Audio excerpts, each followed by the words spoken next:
So hello friends, welcome back to my YouTube channel. आज हम देखने वाले हैं इस वीडियो में IUPAC नोमेनक्लेचर ऑफ मेटलोबोरेन।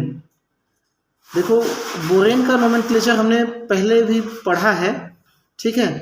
लेकिन अब चूंकि हमको क्या करना है, उसमें मेटल को जोड़ना है, तो फिर मेटलोबोरेन का नोमेनक्लेचर कुछ अलग हो जाएगा। अब ऐसा नहीं है कि बोरेन का नोमेनक्लेचर यहाँ पे अप्लाई नहीं होगा, होगा जरूर, है ना। मेटलोबोरेन में मेटल एंड बोरेन दोनों यूनिट रिप्रेजेंट रहता है। तो इससे पहले हमको क्या जानना पड़ेगा, बोरेन का पार्ट जो होगा उसका नोमेनक्लेचर सीखने का आवश्यकता है। उसके बाद में हम क्या करेंगे, मेटल का नोमेनक्लेचर करेंगे, ठीक है। अब मेटल भी देखो दो तरीके से यहाँ पे मिलेगा, है ना। पहला तो आयनिक टाइप का, आयनिक जो बॉन्ड बनाया है वो, और दूसरा क्या होगा, कॉम्प्लेक्स टाइप का, ठीक है। देख लेते हैं, आगे समझ में आने वाला है ना। कुछ जो बोरेन होते हैं वो न्यूट्रल होते हैं, उसमें कोई चार्ज नहीं होता, तो उसका जो नामकरण करते हैं इसको लिखना है आपको। जैसे BH3 है तो इसको हम सीधा सीधा लिखते हैं, सबसे छोटा यूनिट है बोरेन 3 यहाँ पे क्या दिखाता है, नंबर ऑफ हाइड्रोजन एटम लिखना है आपको, ठीक है। B2H6, B2 यहाँ पे हम क्या कर रहे हैं, बोरान का संख्या को हम डाई, ट्राई, टेट्रा, पेंटा, हेक्सा, हेप्टा इस टाइप से ग्रीक वर्ड से जो है डिनोट करते हैं। ये हो जाएगा, दो बोरान है इसलिए डाई बोरेन, यहाँ ई छूटा हुआ है, डाई बोरेन। चूँकि हाइड्रोजन कितना है, 6 है, तो ये 6 हम यहाँ पे ब्रैकेट में दिखा देते हैं, नंबर ऑफ हाइड्रोजन एटम को रिप्रेजेंट करता है। जैसे कि B5H9 को हम क्या कहेंगे, पेंटाबोरेन 9, ठीक है। अब आते हैं इम्पोर्टेंट चीज़, एनायनिक बोरेन, है ना। एनायनिक बोरेन, एनायनिक बोरेन में क्या हो जाएगा, देखो हाइड्रोजन को ना हाइड्रो या हाइड्राइडो दोनों से मतलब इंडिकेट करते हैं। कई जगह हाइड्रो लिखा होता है, कई जगह हाइड्राइडो, लेकिन बेस्ट जो मेथड है वो हाइड्राइडो लिखना ज़्यादा सही होता है। मैंने भी यहाँ कई जगह हाइड्रो लिखा है, लेकिन हाइड्राइडो जो है IUPAC द्वारा एक्सेप्ट किया गया है, ठीक है। एनायनिक बोरेन जो होगा उसको हम लास्ट में S8 सफिक्स लगाते हैं। 8 क्या लगाते हैं, सफिक्स। जैसे कि यहाँ पे, और नंबर ऑफ बोरान एटम को तो हमने बता ही दिया आपको, डाई, ट्राई, टेट्रा इत्यादि ग्रीक वर्ड से डिनोट करते हैं। जैसे कि ये हो गया B2H4 2-, है ना। ये हो जाएगा आपका 2- है, कहने का मतलब। अब यहाँ पे हम हाइड्रोजन का नाम को पहले लिखेंगे, उसके बाद में बोरान का नाम। यहाँ पे कॉम्प्लेक्स मेथड आ जाता है, मेटल का नाम बाद में आता है, लिगेंड का नाम पहले, इस टाइप का, ठीक है। तो ये क्या हो गया, टेट्राहाइड्रो, इसको हाइड्राइडो भी लिखा जा सकता है, ठीक है। टेट्राहाइड्रो लिखा हुआ है यहाँ पे, हाइड्राइडो भी लिखो, कोई गलत नहीं है। डाईबोरेन, डाईबोरेन की जगह पे हम क्या रख दिए, डाईबोरेट, और 2 नेगेटिव चार्ज उसको हम क्या कर दिए, यहाँ ब्रैकेट में दिखा रहे हैं। अब यहाँ पे हाइड्रोजन की संख्या लिखने की जरूरत नहीं है, इधर लगा दिए टेट्राहाइड्रो हो गया। जो बाद में लास्ट में हम यहाँ पे हाइड्रोजन का संख्या लगा रहे थे उसको अब लगाने की आवश्यकता नहीं है, उसमें सुधार किया गया। तो क्या हो गया, टेट्राहाइड्रो डाइबोरेट, ठीक है। यहाँ पहले हाइड्रोजन तथा बोरान की संख्या तथा लास्ट में चार्ज को इंडिकेट कर दिया जाता है। तो और सिंपल हो गया, इसमें और क्लियर हो गया कि उसमें चार्ज कितना है, बोरान की संख्या कितना है, हाइड्रोजन की संख्या कितना है, ये भी क्लियर हो गया। अब टाइप्स के आधार पर मेटलोबोरेन को भी जो है क्लोजोनिडो और अरेक्नो में डिवाइड किया जा सकता है। क्लोजोनिडो और अरेक्नो में डिवाइड किया गया है, किया जाता ही है, और इसका नोमेनक्लेचर में भी एक अहम रोल है, ठीक है। क्लोजो क्या होता है, जिसके सभी वर्टेक्स पैक्ड हो, मतलब जितने भी पॉइंट हैं वो क्या है, पैकेड हो। मैंने यहाँ पे टाइप्स ऑफ क्लोजो, निडो, अरेक्नो में इसको डील किया हुआ है। निडो में 1 और अरेक्नो में 2 वर्टेक्स खाली रहता है, ठीक है। तो अब हम देखने वाले हैं उसके आगे का प्रोसेस, कि हम आगे में क्या करेंगे। मेटलोबोरेन के नोमेनक्लेचर में मेटल्स के नेम को एनायनिक बोरेन के पहले लगाया जाता है। यह केवल एनायनिक मेटलोबोरेन के लिए अप्लाई होता है, ओनली एनायनिक। जैसे यहाँ पे क्या है, सोडियम ये केटायन है, ये पूरा एनायन है, ठीक है। अगर इसको अलग कर दें, इसको पानी में घोल दें, तो ये सोडियम प्लस और इसके एनायन में डिजॉल्व हो जाएगा। इसका नाम में केवल हम क्या करेंगे, सोडियम को पहले बोलेंगे, उसके बाद जो यहाँ इसका नाम है वो तो आएगा ही आएगा, ठीक है। देखो कैसे, सोडियम हमने पहले रखा, उसके बाद में यहाँ पे 7 हाइड्रोजन है, मतलब ये क्या हो जाएगा, हेप्टा हाइड्राइडो, ठीक है। अब 2 बोरान है तो डाइबोरेट, यहाँ नेगेटिव चार्ज है इसलिए यहाँ पे 8 लगा हुआ है, ठीक है। यहाँ 1 चार्ज है इसलिए -1 या 1- कर सकते हो आप, ठीक, करना ही है, कर सकते नहीं, करना ही है।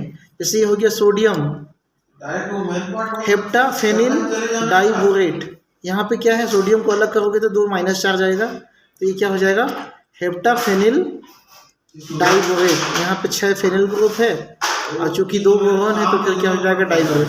ठीक है, अब यहाँ पे आ जाते हैं कैल्शियम में। कैल्शियम की वैलेंसी क्या होती है, 2+, इधर हो जाएगा 2-। अब 2- है मतलब यहाँ पे 2 है तो दोनों में डिवाइड करेंगे तो सिंगल सिंगल हो जाएगा। कैल्शियम को तो हम कैल्शियम ही लिखेंगे, इसकी संख्या को हमको नहीं बताना है। कैल्शियम यहाँ पे केवल हम एक का नोमेनक्लेचर करेंगे, दोनों का नहीं, क्योंकि 2 मॉलिक्यूल है, 2 लिगेंड है कहना चाहिए, 2 आयन है यहाँ पे। जब हम इसको आयनिक करेंगे तो एक ही आयन का हम नोमेनक्लेचर करते हैं, वो होता है ओक्टा। ये क्या है, OCTA ओक्टा हाइड्रो या हाइड्राइडो ट्राइबोरेट -1। यहाँ पे 2- है तो -1 क्यों लिखे, क्योंकि 2 की संख्या, इसको हम अलग अलग कर दिया। ठीक है, अब यदि स्ट्रक्चर डिफाइन हो जैसे क्लोजो, नीडो, एरेक्नो इत्यादि है, तब उस टर्म को हम बोरेट के पहले लगा देते हैं। ठीक है, जैसे ये क्लोजो है, क्लोजो का फॉर्मूला क्या होता है, BnHn 2-। यहाँ पे BnHn, अब सोडियम को हटा दोगे तो यहाँ पे 2- आ जाएगा इजीली। ये जो संरचना होगा वो क्या होगा, क्लोजो होगा। उसी टाइप से अगर 4- यहाँ पे है तो नीडो, 6- यहाँ पे है तो एरेक्नो, तो इसका नाम क्या हो जाएगा, सोडियम डेकाहाइड्रो 10 है, ये डेकाहाइड्रो क्लोजो। मेटल बोरान के नाम के आगे हम क्या डाल दिए, क्लोजो। डेकाबोरेट 2- चार्ज यहाँ पे होगा, तो माइनस को हम यहाँ पे दिखा देते हैं। ठीक है, अब लास्ट में आते हैं, ये तो मेटलोबोरेन जो होता था वो क्या था, आयनिक वाला था। एक टर्म और है, जब मेटल कॉम्प्लेक्स में मेटलोबोरेन बना हुआ है। मेटल कॉम्प्लेक्स कहने का मतलब, कॉम्प्लेक्स समझते हो, मेटल कॉम्प्लेक्स क्या होता है, एक ऐसा कंपाउंड होता है जिसमें lone pair donation coordination bond होता है। ठीक है, कोऑर्डिनेशन बॉन्ड होता है, उसके आधार पे उसको कॉम्प्लेक्स बोला जाता है। और वहाँ पे क्या होता है, उसका नोमेनक्लेचर अलग टाइप का होता है।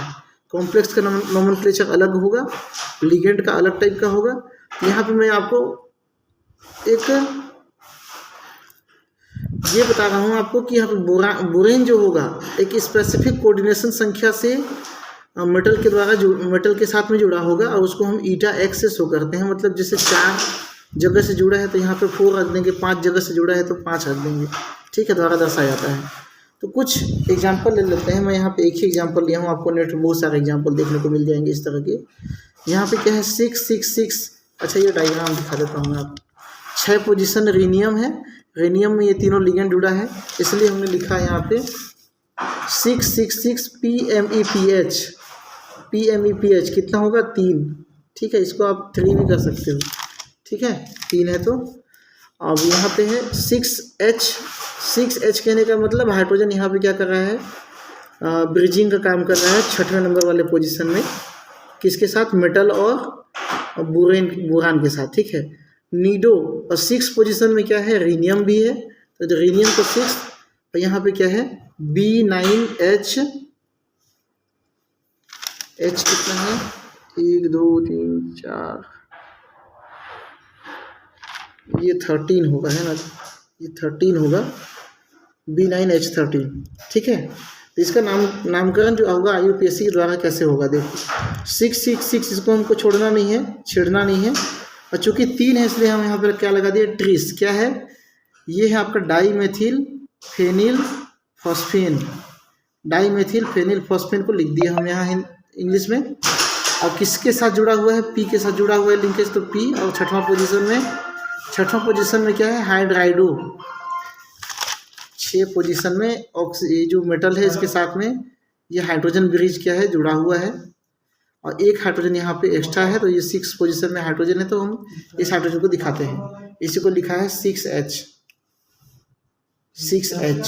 ठीक है, ये लिखा हुआ है, ये क्या है, 6 हाइड्राइडो। अब यहाँ पे दिया है 5:6 रेशियो 6:7 रेशियो 8:9 रेशियो 9:10 रेशियो। ये क्या है, ये आपका ब्रीज्ड कार्बन है, μH मतलब ब्रीज्ड कार्बन। ये देखो यहाँ पे ये 6 7 5 6 5 और 6 को जोड़ा है, 7 और 6 को जोड़ा है, उसी तरह से 8 और 9 को जोड़ा है, 9 और 10 को जोड़ा है। ठीक है, ये सब क्या है, ब्रीज्ड हाइड्रोजन है। तो डायग्राम क्लियर हो रहा है कि नहीं पता नहीं, देख लेना। यहाँ पे 1 2 3 4 5 6 7 8 9 10 ऐसे घूमते हुए जाता है ये, ठीक है। ये आपका 4 यहाँ पे ब्रिज्ड हाइड्रोजन है, उसी को यहाँ पे ब्रिज्ड हाइड्रोजन को भी हम यहाँ दिखाते हैं। इसको भी लिखना है आपको, ठीक है, लिखते जाना कि ब्रिज्ड हाइड्रोजन को हम न्यू से दिखाते हैं। और चूँकि इसका स्ट्रक्चर क्या है, नीडो है 6, नीडो हमने पहले भी यहाँ लिखा है, नीडो है। और 6 पोजीशन में क्या है, रीनियम है, तो रीने डेका बोरेन, रीने डेका, रीने यहाँ से यहाँ डेका बोरेन, ठीक है। इसमें नेगेटिव चार्ज नहीं लगा है, नहीं तो बोरेट कर देते इसको, ठीक है। हाइड्राइडो क्यों लिखे हैं, हाइड्राइडो 6 हाइड्राइडो को समझ जाना। यहाँ पे जो 6वां पोजीशन में हाइड्रोजन लगा हुआ है ना, इसको हाइड्राइडो कहा गया है, ठीक है। हाइड्रो भी कहते हैं, लेकिन स्टैंडर्ड तरीका ये होता है कि हम हाइड्राइडो कहें इसको, ठीक है। तो